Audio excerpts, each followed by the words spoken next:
Okay, today we are going to be drawing some snowflakes for a watercolor snowflake painting. So I have this step-by-step choose a snowflake sheet for you. Shows you the basic steps to start with, vertical line, and then 2 diagonal lines to make an X that cross through. It's always good if they can all have the same center point, but just do the best you can. Remember to draw lightly. So draw light with your pencil. Your pressure should be able to just kind of tickle the paper. I am practicing on my hand, tickling my hand, not pressing so hard that I would hurt myself. Same thing with the paper. Do not dig your pencil into the paper so that it would hurt the paper. We want to make sure we do it lightly, because otherwise if you make a mistake or make something, a line or a mark that you don't like, you won't be able to take it away. So the goal is to make 5 snowflakes. You have a whole bunch of snowflakes to choose from. So you can choose the ones that you think are best suited for you. Some are more simple, some are more complicated. So figure out which ones would be best for you personally. So I'm going to make 5 snowflakes. I want your 5 snowflakes to all be a different size. You'll want to have a large snowflake, and then a very small snowflake, and then from that size of the biggest to the smallest, every size in between, okay? So I'm going to start with my biggest snowflake. I'm going to put it up, I think up in my left corner.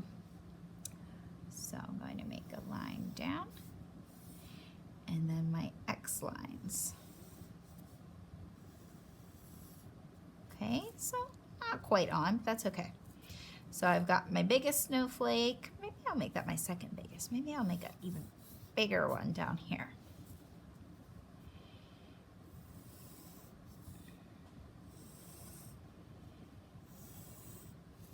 There we go. So now I've got my biggest, maybe second to the biggest, and I'm going to continue with my other 3.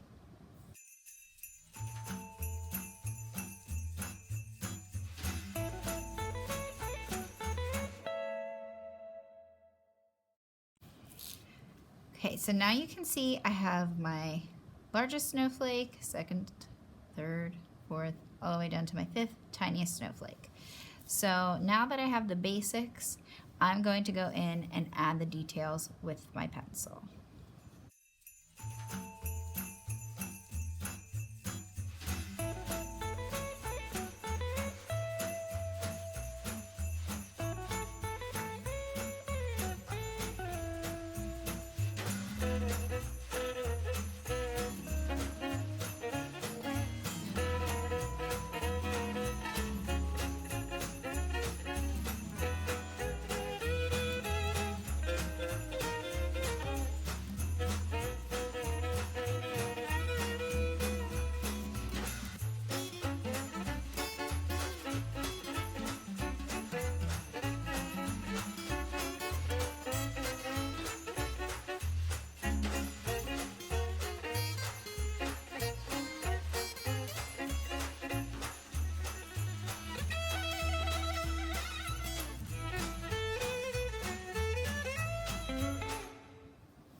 Once you're finished drawing your snowflakes in pencil, you're going to go over top with crayon.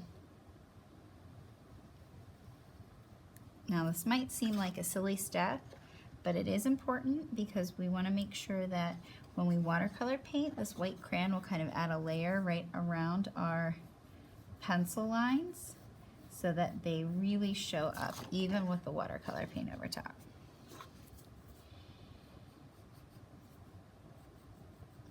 So you can see how I kind of rub back and forth over top of my pencil lines. It even might make your pencil lines look a little bit darker, and that's okay. Make sure you keep track of the lines that you've done and haven't done, because once we watercolor paint, there's not going to be a way to kind of go back over it. So make sure you keep track. It can be a little hard to tell, like even turning my paper, it's kind of hard to tell which lines I've done and haven't done.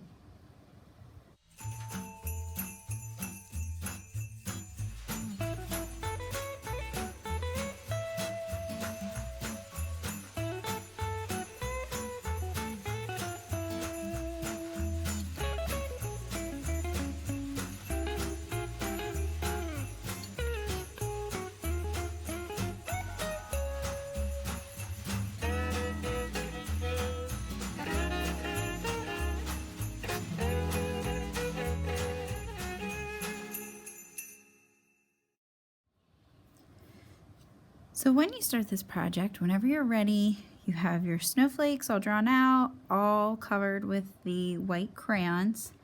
I am going to be coming around and I can spritz your paper. I'm going to start with your paper a little bit wet. And then I will have the ice cube trays at your tables that have the paints.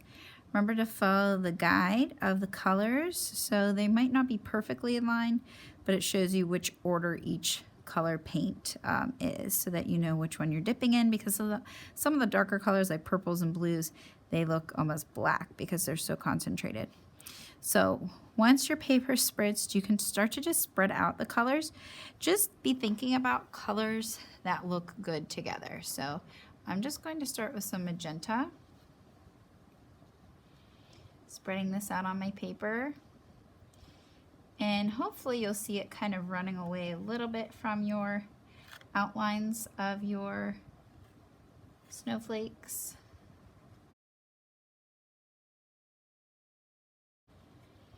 And you're just kind of letting this paint kind of happen, just letting it go wherever it wants to go. So you can kind of paint and wipe it across, and that way your snowflake shows up a little bit more. If you want to switch colors, just be careful. You can either wipe on the tray or just use whatever leftover paint is on your brush on your paper.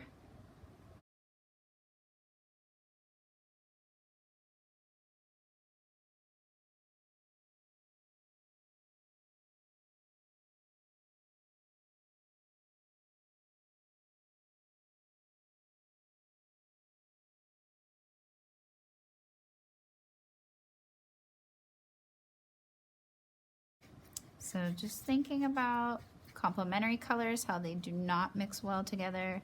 We wouldn't want to have our purple and yellow touching, or orange and blue touching, green and that magenta touching.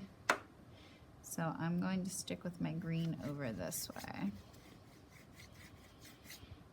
And if your paper gets a little too dry, let me know. I can come back and spritz it, because we want this to really make sure it resists the crayon. So it needs to be good amount of water on our brush.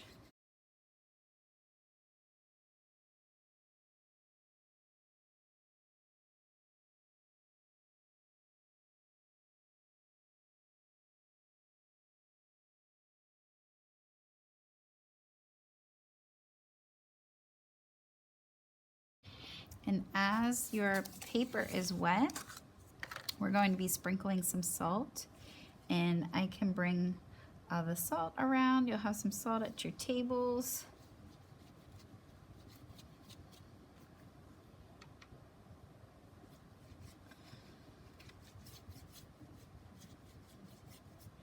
And you can paint this however you like. You can use more like circle bands of color, or however you'd like to paint it. You don't have to use every color. That's totally up to you. You can repeat colors, like I could have more pink down here. You can paint it however which way you'd like. So I'm going to come around and spritz your paper, and then you're going to sprinkle some salt, which will gather the water in areas.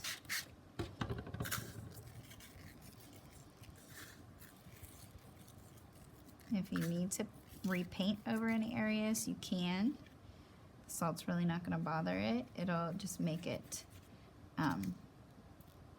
oops, don't dip in the salt. It will just make the water kind of like pools in areas.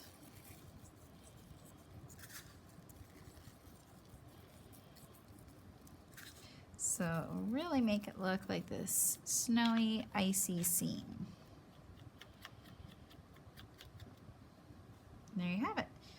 Once you're all done, this will go to the drying rack, and then you can work in your journals.